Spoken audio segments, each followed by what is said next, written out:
sparing this old machine to be able to come across the Indian Ocean into a country which my people call down under. That's what you say, down under, the country down under. You know, on the globe of the world, you say this is the country which is down under. So I don't know how you people manage to remain here, I don't know. In Europe, they used to say, see Venus and die. Meaning, that's the acme, the greatest thing that you can see is Venice. You know, the city on the waters, the waterways. It's Venice. In Italy, I think it is. Venice. Venice. So see Venice and die. Now I can go back to my country and tell my people, see Sydney and die. No. We started with advertising the Quran in our local Sunday newspapers, one called the Sunday Tribune. We advertised Quranic verses under the heading, The Quran Speaks, a message from the Quran, and giving our name and address that further inquiries can be made, and for free literature they can write.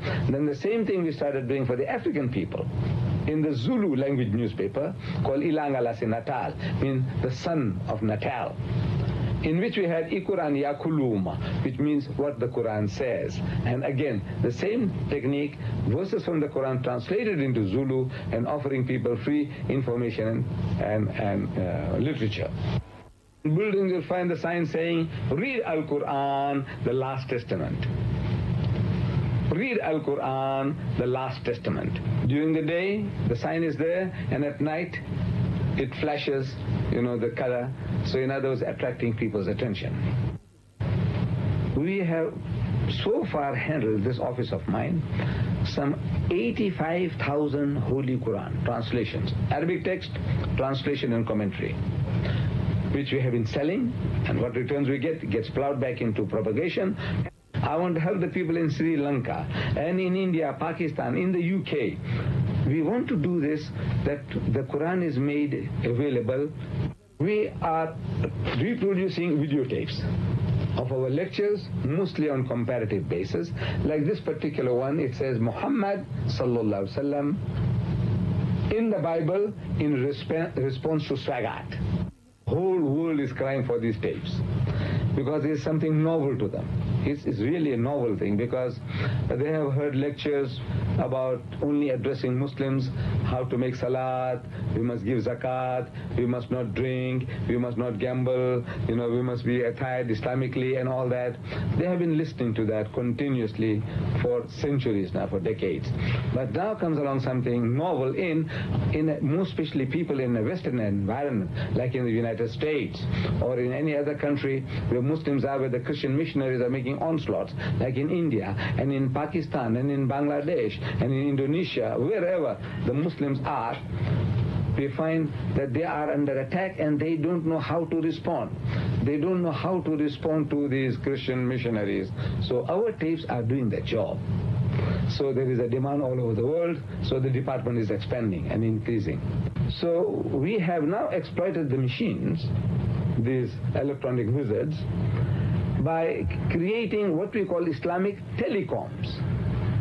We have two in Durban at the present moment.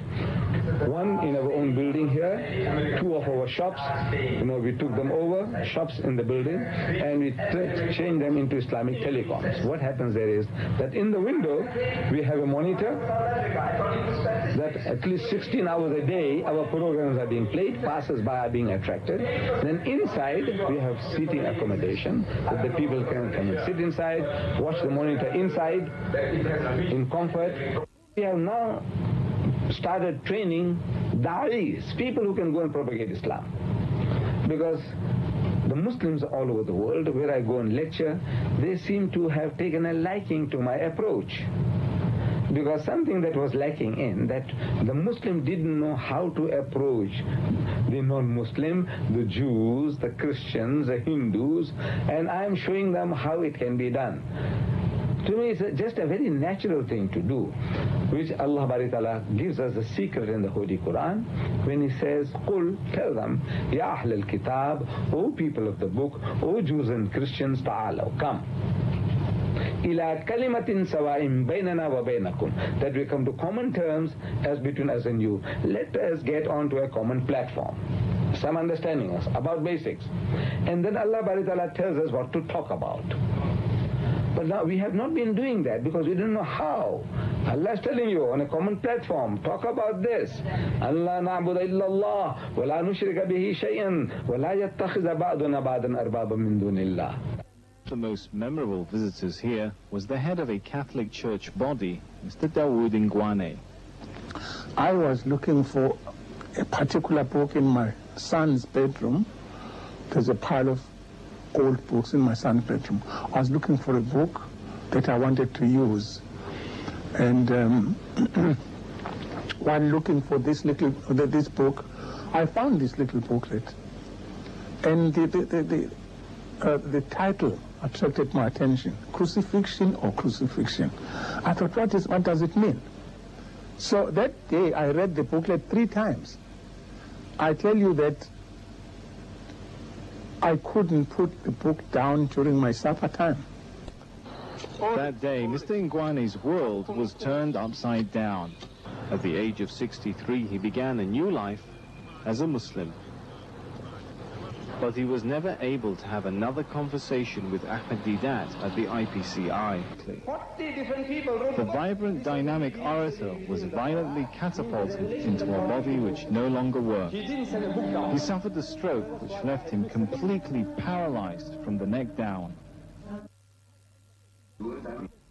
Unfortunately, most Providence would have it, on the 3rd of May 1996, Sheikh Ahmed Deedat was struck by stroke whilst on duty and became incapacitated, being unable to move any limbs, unable to speak, and unable to eat. However, Providence in its mercy retained Sheikh Deedat's hearing, eyesight, and ever sharp and alert mind. Sheikh Deedat communicates with a unique combination of eye movements, identifying the English alphabets. For the past 6 years or so, Sheikh Deedat is now confined to his bed in Verulam, but still influencing and changing the hearts of people all over the world with the legacy of his books, videotapes, and infrastructure that he left behind at the IPCI. Despite his handicap, Sheikh Deedat has dedicated and dictated many books from his bed via the eye communication method.